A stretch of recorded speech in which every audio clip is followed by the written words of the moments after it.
All right, Parks to Pros is back again. We have announce yourself, my guy. Landon Cope. Go again.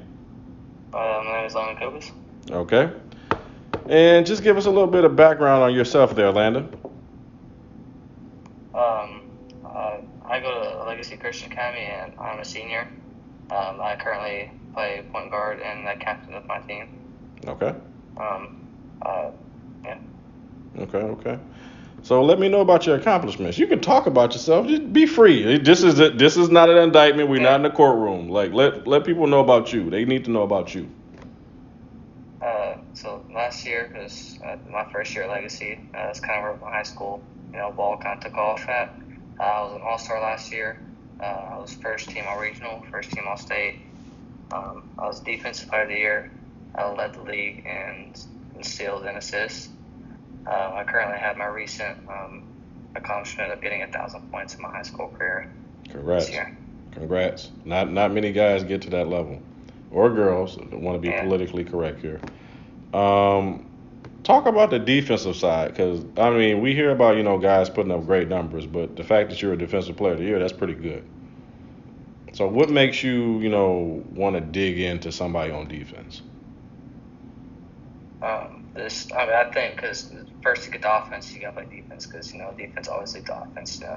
You get steals and stuff. You can always run that fast break and get the layups and all of it. Mostly my dad has always been a big part of me telling that like it's not all just about scoring. It's about playing defense too because like I said again, defense always leads the offense and just I don't know, like honestly I love playing defense more than just stealing. I love being a pass and able to just get my teammates involved too, off playing defense and it creates energy as well.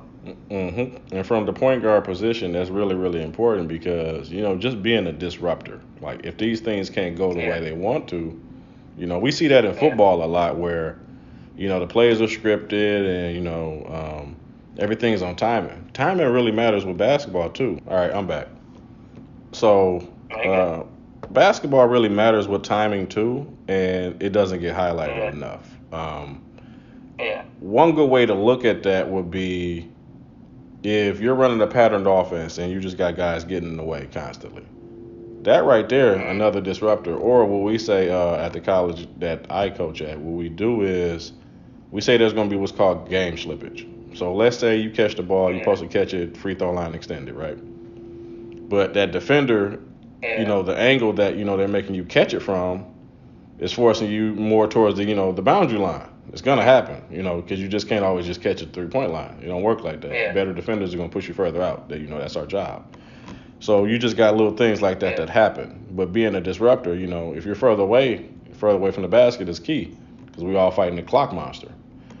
So definitely appreciate hearing a young man want to devote himself to the defensive end, just not the offensive end. Um, as far as you, I know we spoke about it, off camera, but elaborate on your experience with AAU. Just, why is it for you? Why not? My dad, he talked to me about AAU, told me it could be good for, letting yourself out there because you get noticed a lot more, I think, in AAU.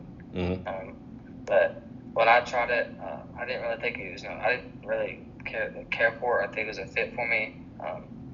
AAU is full of a bunch of, a lot of big, long, lanky people, and also I'm not that kid, and so mostly I just didn't really care for the environment. I think it's, not speaking negative on it, but I think it's too individually, for people, kind of all they care about is just the scoring part, Mm-hmm. and they don't really care about anything else because they know that they're going to get noticed. So all they think they got to do is just score and not really care about any of their teammates. From what the AAI team I played for, I really everyone was kind of individually, and they didn't really pass anyone. Everything was just I had a 6'10" center just shooting threes and not doing his job, not trying to rebound and do what he needs to do and stuff. Yep. And I mean, I like AAU hasn't been perfect. Don't get me wrong. And I've walked into some tournaments and I'm like, okay, what is going on here? Or you see some people that they might use a kid that okay, so this is a good one. It came out, quote unquote, a couple months ago that people were looking up and watching this particular team. So, they seen who the team was, so they showed up to see them because they're supposed to be pretty good, right? But what ends Yeah. up happening is a couple of the parents start noticing a kid like he's a college freshman. So sometimes that happens with AAU too. We got a little bit of cheating going on. Yeah. Sometimes people don't check Yeah. some of these, I'm not gonna say resumes, but the kid's paperwork. Like it's supposed to be for Yeah. youth development. The problem is adults have made it about them, and I don't like that. Yeah. And the kids are, they're responding to it. Like, it's our job as adults to set it up correctly so that way you can utilize the tool. Any tool can be utilized Yeah. wrong if it's not set up correctly. And I think that's the fault in it. I can't fault the kids for how they feel, especially yourself. Yeah. Talented Yeah. young man, you just want to be able to showcase yourself, like your dad was saying. So it shouldn't have to Yeah. come to that. Yeah. Yeah. So all right. So as far as your college journey, trying to get recruited and things like that, what do you Mm. think has been the biggest hurdle so far? Uh, just for me, just like I come from a small school. Hmm.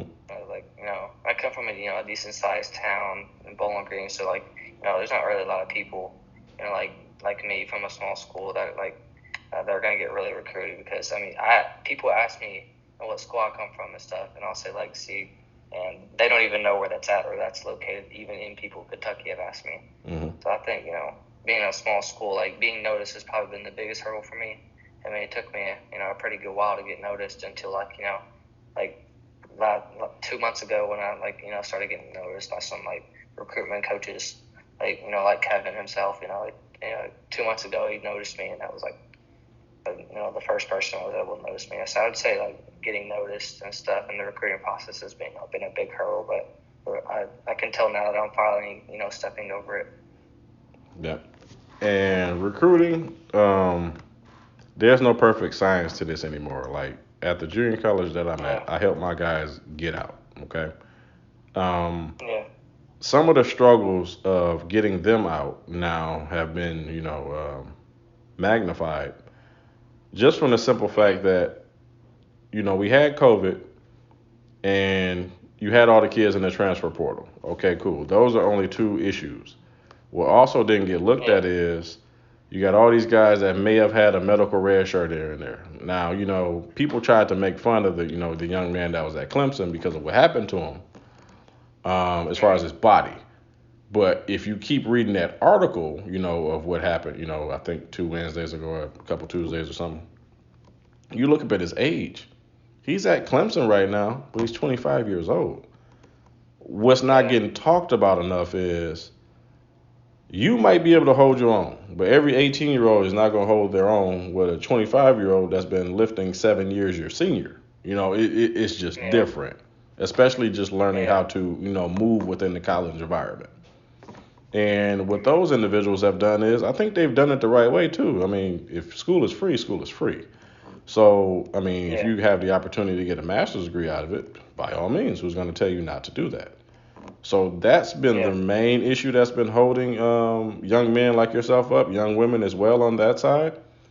because those recruiters, and assistant coaches or even head coaches, when they see the young man or young woman, that is 22 years old and they still have college eligibility left, think of that from the business side that, that could be seen as job security, for lack of a better way to be able Yeah. to say it, because this person, at least when they come in, for the most part, it's Mm-hmm. usually the freshmen, sophomores that, a little bit immature. You're just trying to have fun. It's school. You're away from, you want to have your fun too. Yeah. But that's usually Yeah. where the embarrassment comes from the program. See, it doesn't come from them. So if Yeah. that's not Yeah. going to happen, it's that job security situation again, for lack of a better way to say it. So Yeah. that's been a major impact because it's not the skill sets. You definitely have the skill sets, but sometimes it just takes time as far as like somebody picking you up. And like you said, Bowling, internet does not like me There today. you go. But Bowling Green is a fairly large place too, so it's difficult. I got, Yeah. I'm originally from Milwaukee, and it's been people, having tough time getting recruited out of there, and some kids here in Yeah. Chicago where I reside now. So it really doesn't matter the venue. It's just tough. And I think the major part that people don't forget is there's just so much that goes into this now. On top Mhm. of you got people that are chasing NIL deals or what have you. Yeah. So it's just a lot. So don't feel discouraged. Mhm. You got the right kind of people around you. Yeah. Seem like you got good head on your shoulders. So it'll work itself out. Just be open to all avenues. And then there's a couple of things too I'll discuss with you because you got my number and stuff now. So there's some stuff that I'll discuss with you too, just on the coach side. That if you got a Mhm. question, either ask Kevin, or ask me. And then I'll try to Yes, sir. facilitate those situations so that way you don't have to be like, oh, okay, this is it's getting ridiculous, because it is February, and I think Yeah. guys like yourself that have the resume, you just like, look, I want to commit, I want to go to where I want it, and I just want to move on to what is next for me, like a person that has a plan. Nothing wrong with Yes, that sir. at all. All right. Yeah. So my question for you would be, as far as social media, how do you think that's Mhm. helped you being able to pursue the next level? And I think it's helped like a lot for me. Honestly, I didn't think without social media, I don't, I kind of even know where I'd be right now, honestly. But social media has helped me big time, to find like people like Kevin, people like you, to help me get my name out there. Especially, I think Twitter is a huge like social media platform for like just college and comes to basketball and stuff. Um, YouTube is good too because I post my highlights and stuff on YouTube for just people to look at just publicly if anyone gets to see it or gets a chance to see it. Hmm. I think social media has helped me big time just recruitment because you could put yourself out there even if someone doesn't see you like that one person could spot you and they could offer you right on the spot. So I think it's always good just try to put yourself out there even though you think you're not going to get noticed. It's always a good way to try to see where it goes and anything could happen. And I tried that and it's took a big step for me. Understood. Understood. It's good to hear. It's good to hear. Um, Next one I want to touch on, and you ain't got to get right into it. Like I said, I'll come back and I'll Yeah. cut this. I wanted to get Cool. into grades and then scholarship offers versus interest. So that way we can kind of nip that in the bud. Because I know somebody's going to reach out to you, try to talk to you. Yeah. And then these are things that we'll just go through them and then we'll just repeat them verbatim. All Yeah. right, so GPA, what's your GPA? It's a 3.7. Okay, so 3.7. I didn't want you to say that and be like, oh, it's 2 point, Yeah. as high as we can get it. So we got the Yeah. 3.7. Any current scholarship offers or any current roster offers, either way. Yeah. I've had like I think I have like one or two offers from prep schools. There's Okay, one. So there's a prep school in like Florida and one in Alabama okay, and that's one right thing now. too, that I'm gonna try to help with. I got two Yeah. kids from and like I said, I'll cut all this out. But I got two kids from Florida Sports Academy, Mhm. and they're doing pretty good for me right now. And I like That's as good. far as the program, I think they do things right. That's good. So I know for a fact, and they just reached out to me too about a 6'5" kid that they have this year. So it's just kind of like, okay, cool. But from my understanding, the head coach is a former Division II point guard, so he Oh, knows what you should be doing. yeah. And as That's far as good. the development and stuff like that, and to give you an Yeah. example of how good they were or some of the players they had. So where Florida Sports Academy is, they have their own conference. So it's like IMG, DME. I forget the other big one that's down at Mount Verde. So my kid came out of that, and there was a junior Mhm. college down there, Daytona State. They offered him, but he came to Yeah. us because I knew a few people. But at the same Yeah. time, Daytona State, if you go there, you're a Division I player. You should be. Well, not only Yeah. did he come there and average 22 points a game, he became that league's Dang. MVP. So that's pretty good for Mount Verde, and Yeah. they're That's making amazing. NBA guys. Yeah. So I respect their program, and he hurt his Yeah. ankle for us last Thursday, so he's been out for a little bit. But before Yeah. that, it was 22, 26, 28, and it was just kind of like he's trending. But Dang. he's my third scorer. But he's figured it out. Like, okay, they can't guard this; they got to guard those two. and I had the best Yeah. backcourt in conference. So it's just kind of like, okay, you got to guard my guards, and then here he is open. Yeah. So it's been a great learning curve for him, what he's been able to get, and it's just dope to see him, come out of that the way he come out of that.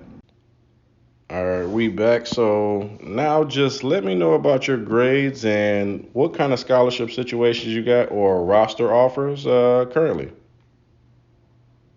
My grades right now, I have a 3.7 GPA.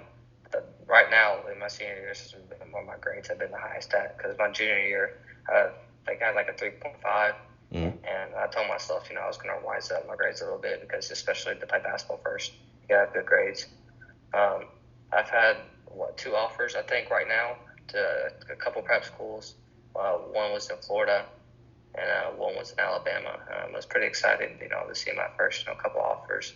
I never thought I would, ever get offers, honestly, but it brings my confidence up, to be able to see that a little bit now, the journey I've had. Yep. And I heard something really good from an interview I just did over the couple of weeks ago here.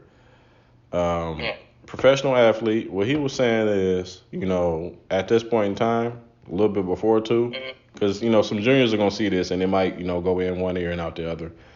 But you got to have tunnel vision and a plan for whatever your goal is.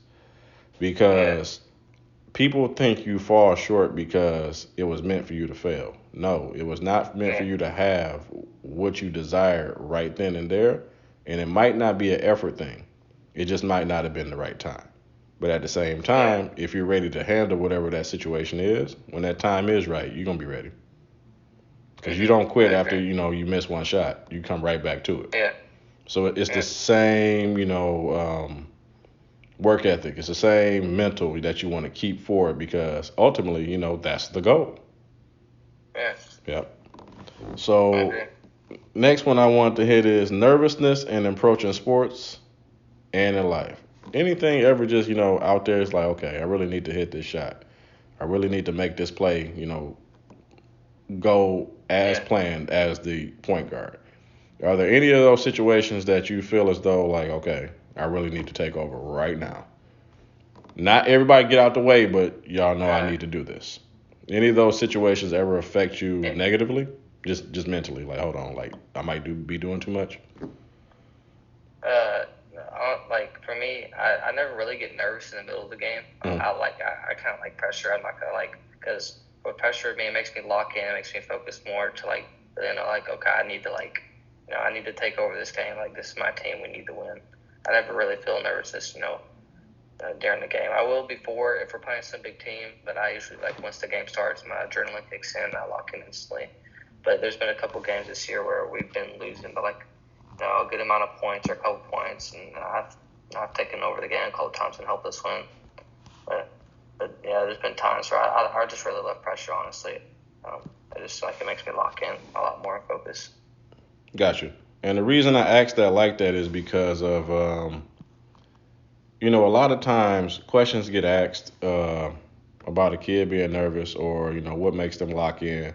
Everybody's got their own code. Whatever that is and wherever it is that fuels you, as long as you can get, the job done, that's going to be the most important. But as long as you can feel great doing it, that's another level. Because the moment you can feel great doing the job, okay, we back to this again. Let's do it. You got to be able to go through something to know something. And it's just that simple. Yeah, I agree. So last thing I got, and we can give this a little bit time too, because like I said, I don't want to, inundate you here.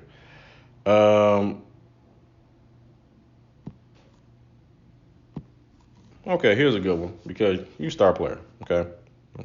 And I'll cut up before this. So why do you think so many student athletes avoid the weight room? I said that again, you broke up, sorry. Yep. I said, why do you think so many student athletes avoid the weight room? I think. That's a tough one. Me and myself, I don't even go to the weight room as much as I need to be doing. But okay.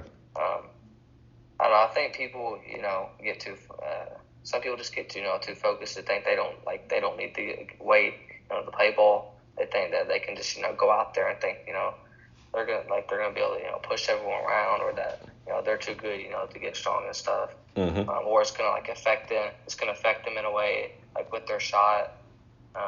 But I would say getting weight.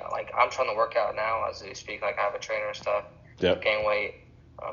I think weight is a big factor when it comes to basketball, because the bigger you are, the more you're able to go through contact, go through people, finish through people. Mm-hmm. But I think a lot of people avoid it. Even me, I don't even go as much as I need to. But just overall, weight. But it's not even go as much as you need to. Don't think when I say that it's an indictment. All I'm saying is when you get to school, they're gonna put a schedule on you.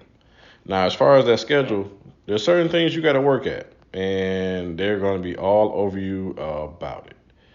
So, in order to make that happen the way you need to make it happen, like you said, a lot of people think that you shouldn't lift the day of a game and stuff like that. So, just to help you with that, so at this point, we've had kids go to every level. Now, you might have to lift night before game day or game day.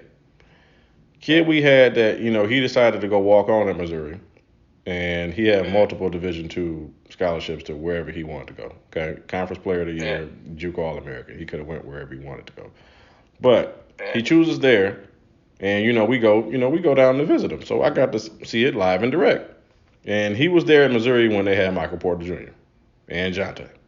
So I got to see the whole show. Now, those two, Jonte was playing, but Michael Porter Jr. was already hurt at that point.